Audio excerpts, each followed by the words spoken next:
மாணவர்களே, இந்த பகுதியில் நம்ம 12th botany chapter 8 environmental issues 12ஆம் வகுப்பு தாவரவியல் பாடம் 8 சுற்றுச்சூழல் பிரச்சனைகள் இந்த பாடப்பகுதியில் இருக்கக்கூடிய 1 மதிப்பெண் 2 மதிப்பெண் 3 மதிப்பெண் மற்றும் 5 மதிப்பெண் வினாக்கள் மற்றும் அதற்கான விளக்கங்களை பார்க்க போகிறோம். சென்ற பகுதியின் தொடர்ச்சியாக இந்த பகுதியில் மேலும் நாம் சில வினாக்களை காணவிருக்கிறோம். ஃபர்ஸ்ட் 1 mark questions, 1 மதிப்பெண் வினாக்கள். First question, depletion of which gas in the atmosphere can lead to an increased incidence of skin cancer? Options are ammonia, methane, nitrous oxide, ozone. தோல் புற்றுநோயை அதிகரிக்கும் நிகழ்வு எந்த வளிமண்டல வாயு குறைவு காரணமாக ஏற்படுகிறது? Ammonia, methane, nitrous oxide, ozone. இதுக்கான ஆன்சர் பார்த்தீங்கன்னா ஆப்ஷன் டி ஓசோன். விடை வந்து ozone. Next question, one of the chief reasons among the following for the depletion in the number of species making endangered is? Options are over hunting and poaching, greenhouse effect, competition and predation, habitat destruction. கீழ்கண்டவற்றில் எது உயிரினங்களின் எண்ணிக்கையை குறைப்பதன் மூலம் அச்சுறுத்தும் சிற்றினங்கள் உண்டாவதற்கு முக்கிய காரணமாக கருதப்படுகிறது? அதிகப்படியான வேட்டையாடுதல் மற்றும் அத்துமீறல்கள், பசுமையில்லை விளைவு, போட்டியிடுதல் மற்றும் கொன்று உண்ணுதல், வாழிட அழிவு. இதற்கான ஆன்சர் வந்து ஆப்ஷன் டி ஹேபிடேட் டெஸ்ட்ரக்ஷன். விடையானது வாழிட அழிவு. அடுத்த கேள்வி, next question, which creates a breeding habitat for disease causing mosquitoes? Options are Parthenium hysterophorus, Prosophis juliflora, Lantana camara, Eichhornia crassipus. நோயை உருவாக்கும் கொசுக்களின் இனப்பெருக்கம் செய்யும் உறைவிடமாக எந்த தாவரம் உள்ளது? பார்த்தினியம் ஹிஸ்டிரோபோரஸ், புரோசாஃபிஸ் ஜூலிஃப்ளோரா, லான்டானா கெமாரா, ஹைகார்னியா கிராசிபஸ். இதுக்கான எக்ஸ்பிளேஷன் பார்ப்போம். Eichhornia crassipes creates a breeding habitat for disease causing mosquitoes, particularly Anopheles and snails, with its free floating dense roots and semi submerged leaves. Eichhornia grassifus தனியாக மிதக்கும் இதன் அடர்ந்த வேர்களும் பகுதி மூழ்கிய இலைகளும் நோயை உருவாக்கும் கொசுக்கள், குறிப்பாக அனோஃபிலிஸ் மற்றும் நத்தைகளின் இனப்பெருக்கம் செய்யும் உறைவிடமாக உள்ளது. சரியான ஆன்சர் இஸ் டி ஹைகோர்னியா கிராசிபஸ். சரியான விடையானது இ ஐகார்னியா கிராசிபஸ். அடுத்த கேள்வி, which one of the following activity is the replacement of conventional electrification projects with solar panels or other energy efficient boilers? Options are Montreal Protocol, Clean Development Mechanism CDM, Carbon Capture and Storage CCS, Certified Emission Reduction CER. கீழ்கண்டவற்றில் எந்த செயல்பாடானது சூரிய ஒளியிலிருந்து அல்லது வலிமையான கொதிகலனிலிருந்தும் மின்சாரம் தயாரிக்கப்படுவதன் மூலம் மரபுசார் மின்சார உற்பத்திக்கு சிறந்த மாற்றாக அமைகின்றது? மான்ட்ரியல் ஒப்பந்தம், தூய்மை மேம்பாடு செயல் திட்டம், கார்பன் கவரப்படுதல் மற்றும் சேகரிப்பு, சான்றளிக்கப்பட்ட உமிழ்வு குறைப்பு. Correct answer is option B clean development mechanism CDM. So previously we discussed the object of clean development mechanism.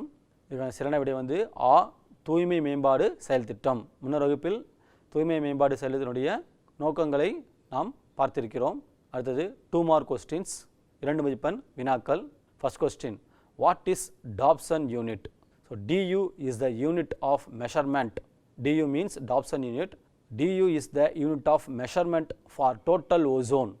1 DU is the number of molecule of ozone that would be required to create a layer of pure ozone 0.01 millimeter thick at a temperature of 0 degrees Celsius and a pressure of 1 atmosphere. So Dobson அலகு என்றால் என்ன? மொத்த ஓசோனை அளவிட உதவும் ஓர் அலகு Dobson அலகு எனப்படும். 0 degree Celsius வெப்பநிலையில் ஒரு வளிமண்டல அழுத்தத்தில் 0.01 மில்லிமீட்டர் தடிமன் கொண்ட தூய ஓசோன் அடுக்கை உருவாக்க தேவைப்படும் ஓசோன் மூலக்கூறின் எண்ணிக்கை ஒரு டாப்சன் அலகு எனப்படும். Next question, define carbon footprint. Carbon footprint is the total amount of greenhouse gases produced by human activities such as agricultural industries, deforestation, waste disposal, burning of fossil fuels, directly or indirectly. வரையறு carbon வழித்தடம் விவசாயம், தொழிற்சாலைகள், காடழிப்பு, கழிவு நீக்கம், தொல்படிவ எரிபொருள் எரித்தல் போன்ற மானுட நடவடிக்கைகள் மூலம் நேரடியாகவோ அல்லது மறைமுகமாகவோ பசுமையில்ல வாயு பொருட்களை மொத்தமாக உருவாக்குதல் கார்பன் வழித்தடம் எனப்படுகிறது. Next question, what is bio monitoring? The act of observing and assessing the current state and ongoing changes in ecosystem, biodiversity components, landscape including natural habitats, populations and species. உயிரி கண்காணிப்பு என்றால் என்ன? சூழல் தொகுப்பு, உயிரி பன்மக்கூறுகள், இயற்கை வாழிடங்கள், சிற்றினம் மற்றும் உயிரினத்தொகை சார்ந்த நிலப்பரப்பு ஆகியவற்றில் நடைபெற்று கொண்டிருக்கும் மாற்றங்கள் மற்றும் அவற்றின் தற்போதைய நிலை குறித்து கண்காணிக்கவும் மதிப்பிடவும் உதவும் ஒரு செயலாகும். ஸோ பெஸ்ட் எக்ஸாம்பிளாக பயோமானிட்டரிங்கு நம்ம அக்ரிகல்ச்சரல் ட்ரோனை சொல்லலாம். உயிரி கண்காணிப்புக்கு உதாரணமாக ஆளில்லா வேளாண் பறக்கும் இயந்திரத்தை நம்ம சொல்ல முடியும். ஸோ இந்த அக்ரிகல்ச்சரல் ட்ரோன் மூலிமா நம்ம லேண்டை ஃபீல்டை வந்து அப்சர்வ் பண்ண முடியும், பெஸ்டிசைட்ஸை வந்து ஸ்ப்ரே பண்ண முடியும், ஃபெர்டிலைசரையும் நம்ம ஸ்ப்ரே பண்ணலாம். அது இந்த ஆளில்லா வேளாண் பறக்கும் இயந்திரம் மூலமாக நம்ம விளைநிலங்களை பார்வையிட முடியும், கண்காணிக்க முடியும். அதே வேளையில் பூஞ்சை கொல்லிகள், பூச்சிக்கொல்லிகள் மற்றும் உரங்களை தெளிக்க முடியும். Next question, which greenhouse gas is more effective than CO2 at trapping heat in the atmosphere? Write its natural and anthropogenic sources. Methane is 20 times as effective as CO2 at trapping heat in the atmosphere. Its sources are attributed paddy cultivation, cattle rearing, bacteria in water bodies, fossil fuel production, ocean, non-wetland soils and forest or wild fires.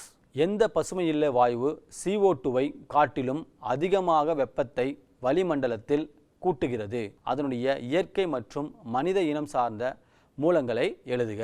Methane CO2வை காட்டிலும் 20 மடங்கு வெப்பத்தை வளிமண்டலத்தில் கூட்டுகிறது.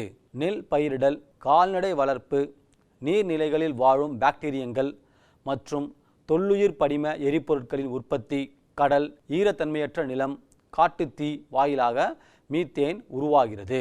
Next question, why the upper layer of ozone called as good ozone, the ozone layer of the troposphere, the lower layer is called bad ozone.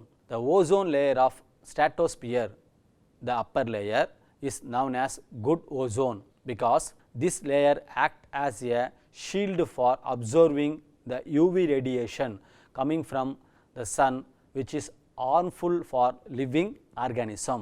மேலடுக்கில் காணப்படும் ozone படலம் ஏன் நன்மை தரும் ozone படலம் என்று அழைக்கப்படுகிறது? அடிவளி மண்டல பகுதியில், அதாவது கீழடுக்கு காணக்கூடிய ஓசோன் படலம் பயனற்றதாகும். மீவளி மண்டல பகுதியில், அதாவது மேலடுக்கு காணப்படும் ஓசோன் படலம் நன்மை தரும் அடுக்காகும். ஏனெனில் இவ்வடுக்கு சூரியனிடமிருந்து வெளிப்படும் UV கதிர்களை பெருமளவில் தடுத்து நிறுத்தி DNA சிதைவினால் உயிரினங்களில் தீங்குண்டாவதை தடுக்கிறது. நெக்ஸ்ட் 3 மார்க் கொஸ்டின்ஸ், 3 மதிப்பெண் வினாக்கள். First question, what is carbon sink? Give one example.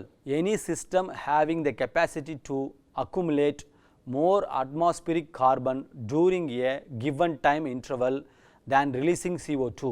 Examples are forest, soil and ocean are natural sinks, landfill or artificial sinks. So you can write any one example. Carbon தேக்கி என்றால் என்ன? எடுத்துக்காட்டு ஒன்று தருக. வளிமண்டலத்தில் உள்ள கார்பனை குறிப்பிட்ட கால இடைவெளியில் கரியமில வாயுவாக வெளியேறாமல் தடுத்து சேமித்து வைக்கும் திறன் பெற்ற அமைப்புகள் கார்பன் தேக்கி எனப்படுகிறது. எடுத்துக்காட்டாக காடுகள், மண் மற்றும் கடல் இவை இயற்கை தேக்கிகள். நிலப்பரப்புகள் என்பது செயற்கை தேக்கிகள். ஸோ ஏதாவது ஒரு எடுத்துக்காட்டு எழுதுனா போதும். Next question, who is called as forest man of India? Why? Former vice chancellor of Jawaharlal Nehru university Sudhir Kumar Sopory named Jadav Molai Payeng as Forest Man of India. He has transformed the world's largest river island Majuli located on one of the India's major rivers, the Brahmaputra, into a dense forest, home to rhinos, deers, elephants, tigers and birds. இந்திய வனமனிதன் என்று அழைக்கப்படுவர் யார்? ஏன்? ஜவஹர்லால் நேரு பல்கலைக்கழகத்தின் முன்னாள் துணைவேந்தர் சுதிர்குமார் சொப்போரி என்பவரால் ஜாதவ் மொலாய் பயங் இந்திய வனமனிதன் என்று அழைக்கப்பட்டார். இவர் இந்தியாவின் முக்கிய நதிகளில் ஒன்றான பிரம்மபுத்திராவில் அமைந்துள்ள உலகின் பெரிய ஆற்றுத்தீவான மஜீலியை அடர்ந்த காடுகளாக மாற்றியதன் விளைவாக காண்டாமிருகங்கள், மான்கள், யானைகள், புலிகள் மற்றும் பறவைகளின் புகலிடமாக இது விளங்குகிறது. Next question, what is invasive plant species or what is invasive species? So question எப்படினா கேட்கலாம். A non-native species to the ecosystem or country under consideration that spreads naturally, interferes with the biology and existence of native species, poses a serious threat to the ecosystem and causes economic loss. ஆக்கிரமிப்பு தாவர இனங்கள் என்றால் என்ன அல்லது ஆக்கிரமிப்பு இனங்கள் என்றால் என்ன? இந்த கேள்வி எப்படினா கேட்கலாம். உள்ளூர் அல்லாத ஒரு சிற்றினம் இயற்கையாகவோ சூழல் தொகுப்பில் அல்லது குறிப்பிட்ட நாட்டில் பரவி உள்ளூர் சிற்றினங்களின் உயிரியல் மற்றும் வாழ்நிலையில் குறுக்கீடு செய்வது மற்றும் சூழல் தொகுப்பிற்கு ஒரு பெரிய அச்சுறுத்தலை ஏற்படுத்தி பொருளாதார இழப்பையும் ஏற்படுத்துவது ஆகும். நம்ம இதுக்கு எடுத்துக்காட்டாக எக்ஸாம்பிள்ஸாக வேறு 2 ஸ்பீசிஸ் சொல்லலாம், நிறைய இருக்குது. Eichhornia crassipes and Prosopis juliflora. Eichhornia crassipes native to South America, Prosopis juliflora native to Mexico and South America. Eichhornia crassipes என்பது தென் அமெரிக்காவை புகலிடமாக கொண்டது. ப்ரோசாஃபிஸ் ஜூலிஃபரா என்பது மெக்சிகோ மற்றும் தென் அமெரிக்காவை புகலிடமாக கொண்டது. Next question, right any 3 human activities lead to produce the green house effect. Burning Fazil fuels which releases CO2 and CH4. Way of agriculture and animal husbandry practices. Electrical gadgets like refrigerator and air conditioner release chlorofluorocarbon CFCs. The fertilizer used in agriculture which release N2O, that is nitrous oxide. The emission from automobiles.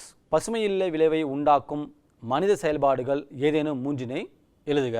தொல்லுயிர் படிம எரிபொருட்களை எரிக்கும் போது carbon di oxide மற்றும் methane அதிகம் வெளிப்படுதல்.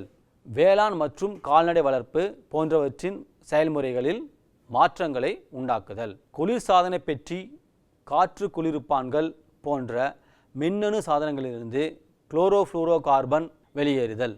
வேளாண் விளைநிலங்களில் பயன்படுத்தப்படும் உரங்களில் இருந்து N2O nitrous oxide வெளிப்படுதல். தானியங்கி வாகனங்களில் இருந்து வெளிவரும் புகை.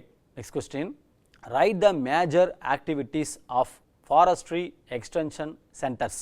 Major activities of forestry extension centers: training on tree growing methods, publicity and propaganda regarding tree growing, formation of demonstration plots, raising and supply of seedlings on subsidy, awareness creation among school children and youth about the importance of forest through training and camps. வன விரிவாக்க மையங்களின் முக்கிய செயல்பாடுகளை எழுதுக. வன விரிவாக்க மையங்களின் முக்கிய செயல்பாடுகள்: மர வளர்ப்பு பயிற்சி அளித்தல், மர வளர்ப்பு பற்றிய விளம்பரமும் பிரச்சாரமும் செய்தல், நடவு களங்களை உருவாக்கி விளக்குதல், மலிவு விலையில் நாற்றுகள் வழங்குவதை அதிகரித்தல். பயிற்சி மற்றும் முகாம்களின் மூலம் பள்ளி மாணவர்கள் மற்றும் இளைஞர்களுக்கு காடுகளின் முக்கியத்துவம் பற்றிய விழிப்புணர்வை ஏற்படுத்துதல். நெக்ஸ்ட் 5 மார்க் கொஸ்டின்ஸ், 5 மதிப்பெண் வினாக்கள்.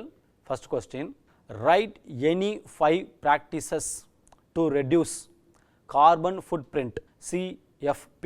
Eating indigenous fruits and products, reducing use of electronic devices, reduce traveling, avoid buying fast and preserved processed packed foods, plant a garden, reducing consumption of meat and seafood, reducing use of laptops, line drying clothes. So 5 mark question இதனால ஏதாவது 5 points எழுதணும். இந்த பிக்சரில் பாருங்கள். Picture shows carbon footprint of various food products. So imported food products from other districts or other state or other countries or other continent increases the release of CO2 in the atmosphere. So reduce imported food products and consume locally available fruits, vegetables and other food products to help in the increasing of CO2 emission. Carbon வழித்தடத்தினை குறைக்க உதவும் செயல்முறைகள் ஏதேனும் 5 எழுதுக. உள்நாட்டில் விளையும் கனிகள் மற்றும் உற்பத்தியாகும் பொருட்களை உண்ணுதல், மின்னணு சாதனங்களின் பயன்பாட்டை குறைத்தல், பயணங்களை குறைத்தல், துரித மற்றும் பாதுகாக்கப்பட்ட பதப்படுத்தப்பட்ட பெட்டியிடப்பட்ட உணவுப் பொருட்களை தவிர்த்தல், தோட்டங்களை உருவாக்குதல், இறைச்சி மற்றும் கடல் உணவுகள் உட்கொள்வதை தவிர்த்தல் அல்லது குறைத்தல், மடிக்கணினி பயன்பாட்டினை குறைத்தல், துணிகளை கொடிகளில் உலர்த்துதல். ஸோ 5 மதிப்பெண் வேணாம் அப்படின்றதுனால ஏதாவது 5 வாக்கியங்கள் எழுதினா போதும். இந்த படத்தில் பாருங்கள், கார்பன் வழித்தடம் அதாவது எவ்வாறு இறக்குமதி செய்யக்கூடிய பொருட்கள் அருகில் உள்ள பகுதியிலிருந்தோ அல்லது மாவட்டங்களிலிருந்தோ அல்லது மாநிலங்களிலிருந்தோ அல்லது நாடுகளிலிருந்தோ அல்லது கண்டங்களிலிருந்தோ இறக்குமதி செய்யும்போது தூரம் அதிகரிக்க எவ்வாறு கார்பன் வெளிப்பாடும் அதிகரிக்கிறது, கார்பன் டை ஆக்சைடு வெளிப்பாடும் அதிகரிக்கிறது என்பதை இந்த படமானது காட்டுகிறது. ஸோ முடிந்த அளவு உள்நாட்டில் விளையக்கூடிய பொருட்கள், அருகிலே கிடைக்கக்கூடிய பொருட்களை, உணவுப் பொருட்களை, காய்கறி, பழங்கள், இறைச்சி போன்ற உணவுப் பொருட்களை பயன்படுத்துவதன் மூலம் கார்பன் டை ஆக்சைடு அளவினை வளிமண்டலத்தில் நாம் குறைக்க முடியும். Next question, write the effects of ozone depletion increases the incidence of cataract, throat and lung irritation and aggravation of asthma or emphysema, skin cancer and diminishing the functioning of immune system in human beings, juvenile mortality of animals, increased incidence of mutation in plants, photosynthetic chemicals will be affected and therefore photosynthesis will be inhibited. Decreased photosynthesis will result in increased atmospheric CO2 resulting in global warming and also shortage of food leading to food crisis. Increase in temperature changes the climate and rainfall pattern which may result in flood or drought. Sea water rise, imbalance in ecosystem affecting flora and fauna. Ozone குறைதலின் விளைவுகள் யாவை?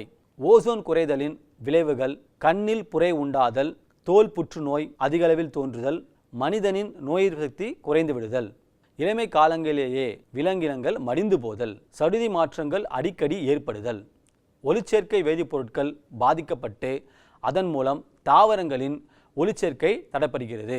ஒளிச்சேர்க்கை அளவு குறைந்து வரும் வேளையில் உணவு உற்பத்தி குறைந்து உணவு பற்றாக்குறை ஏற்படும்.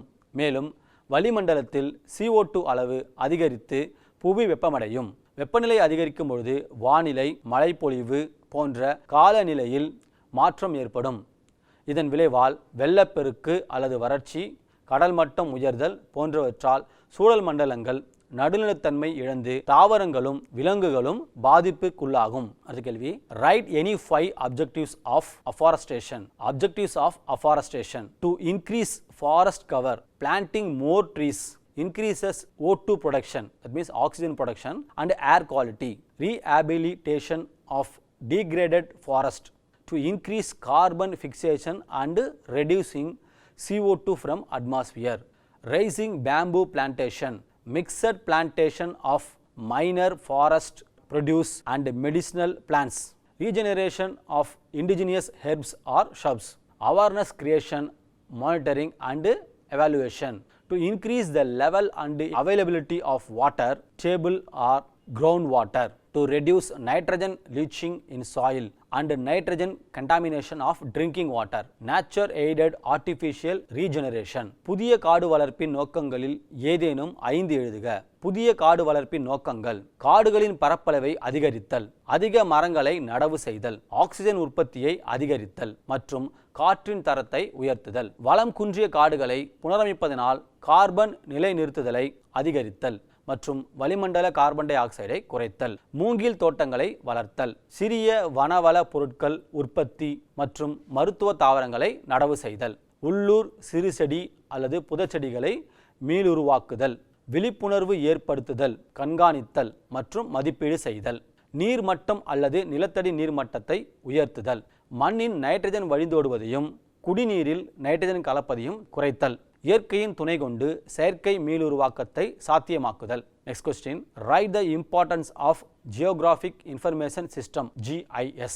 Importance of GIS: environmental impact assessment, disaster management, zonation of landslide hazards, determination of land cover and land use, estimation of flood damage, management of natural resources, soil mapping, wetland mapping, irrigation management and identification of volcanic hazard, vegetation studies and mapping of threatened and endemic species. So 5 mark question இருந்தனால இல்லை 5 points R 10 points எழுதி சொல்லலாம். So 5 பாயிண்ட்ஸ்னா ஒரு பாயிண்ட்டுக்கு 1 mark கொடுத்தாங்கன்னா 5 mark வரும்.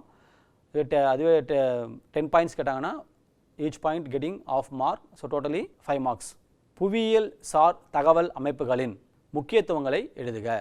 புவியியல் சார் தகவல் அமைப்புகளின் முக்கியத்துவங்கள்: சூழல் தாக்க மதிப்பீடு, இயற்கை சீற்றம் மேலாண்மை, நிலச்சரிவு அபாயங்களை வரையறுக்க, நிலப்பரப்பு மற்றும் பயன்பாடு தீர்மானிக்க, வெள்ள அபாய பாதிப்புகளை மதிப்பிட, இயற்கை வளங்களை மேலாண்மை செய்ய, மண் வரைபடம் உருவாக்க, ஈரநில வரைபட தயாரிப்பு, நீர் பாசன மேலாண்மை மற்றும் எரிமலை அபாயங்களை கண்டறிய, அச்சுறுத்தலுக்குட்பட்ட மற்றும் இடவரை சிற்றினங்கள் போன்ற தாவர கூட்டங்களின் ஆய்வு மற்றும் வரைபடம் தயாரிக்கவும் பயன்படுகிறது. Next question, what is deforestation and write its causes. So இது 5 மார்க் கொஸ்டின்றதுனால டெஃபினேஷனுக்கு 1 மார்க்கும், காசஸ்க்கு எனி 4 காசஸ்க்கு 4 மார்க் கொடுப்பாங்க. So totally 5 mark. ஸோ இப்போ டெஃபினேஷன் பார்ப்போம். The conversion of forested area into a non forested area is known as deforestation. So அந்த டெஃபினேஷன் மட்டும் எதனா போதும். ஸோ இதுக்கு 1 மார்க்கு. நெக்ஸ்ட்டு காசஸ் பார்ப்போம். So causes of deforestation. First point, the conversion of forested into agricultural plantation and livestock ranching is a major cause of deforestation. So livestock ranching அப்படின்னு சொல்லும்போது அவருடைய கால்நடைகளை வளர்க்கக்கூடிய பண்ணைகள், அது இடங்கள். Next point, logging for timber. So இதில் timber cut by industries. So timber இண்டஸ்ட்ரீஸை வந்து இது குறிக்குது. Third point, developmental activities like road construction, electric tower lines and dams. Last point, over population, industrialisation, urbanisation and increased global needs. So இந்த நம்ம 4 causes எழுதணும் அப்படின்னு சொன்னால் each causes getting 1 mark. So totally you got 4 mark for causes. So definition get 1 mark and totally 5 mark. காடழிப்பு என்றால் என்ன, அதற்கான காரணங்களை எழுதுக. ஸோ அதுக்கான வரையறையை பார்ப்போம். ஸோ அது 5 மதிப்பெண்ணுன்ற மாதிரி வரையறைக்கு 1 மதிப்பெண்களும், காரணங்கள் ஏதாவது 4 காரணங்கள் எழுதும்போது நமக்கு 4 மதிப்பெண்களும், ஸோ மொத்தமாக 5 மதிப்பெண்களும் கிடைக்கும். ஸோ வரையறை, காடுள்ள பகுதிகளை காடற்ற பகுதிகளாக மாற்றப்படுவதற்கு காடழிப்பு என்று பெயர். ஸோ காடழிப்புக்கான காரணங்களில் முதல் காரணம் பார்ப்போம்.